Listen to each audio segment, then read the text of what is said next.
السلام عليكم احبابي، ان شاء الله تكونوا بالف خير. اليوم ان شاء الله نديروا مع بعض في الروتين تاعنا، نديروا مع بعض هنا الرز. انا ما عنديش، انا الاكله هذه ما عنديش، كما يقولوا الوصفه واحده. انا كل خطره ننوع فيها، كل خطره واش ندير.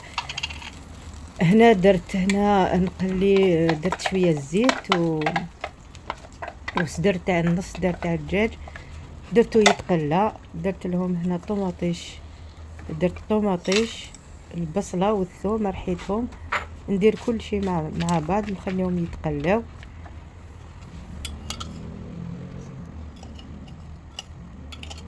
الخضر نديرو واش كل وحده دير واش تحب. انا درت هنا بقات لي زروديه، درت شويه اللفت ودرت جلبانه، وهنا ضفت كركم، زنجبيل، الفلفل الكحل،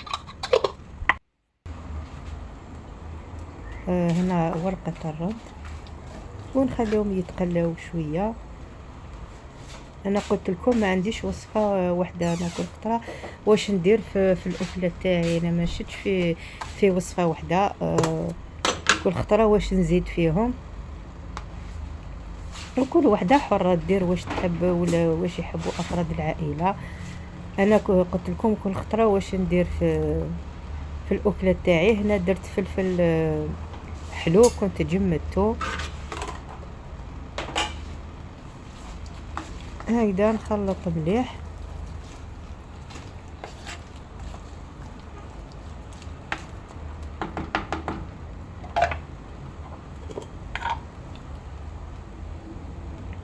هنا درت الكركم في الاول، درت توابل تاع الدجاج، وهنا درت الكركم. هنا نخليهم يتقلاو شويه، وملح ثاني، ما نساوش الملح. نخليهم يتقلاو مليح، ومن بعد نمرق شويه، ومن بعد نولي لكم ان شاء الله نكملوا الوصفه. هنا نغطي عليها ونخليها تتقلى على غرضها، ومن بعد نمرق.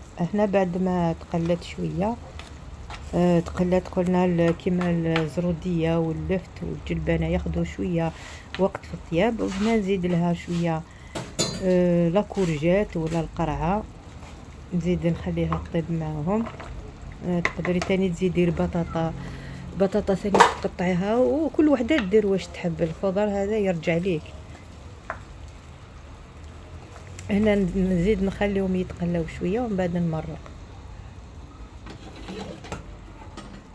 هنا زدت شويه ما سخون باه ما يتحرقوليش التوابل والخضر. هنا نزيد نخليهم يتقلاو شويه، ومن بعد نمرق.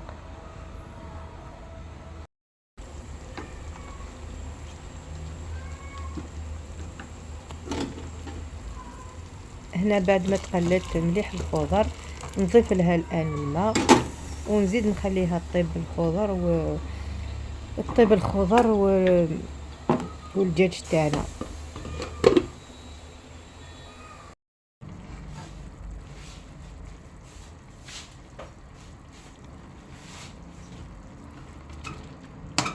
في هذه الاثناء ضفت هنايا الرز.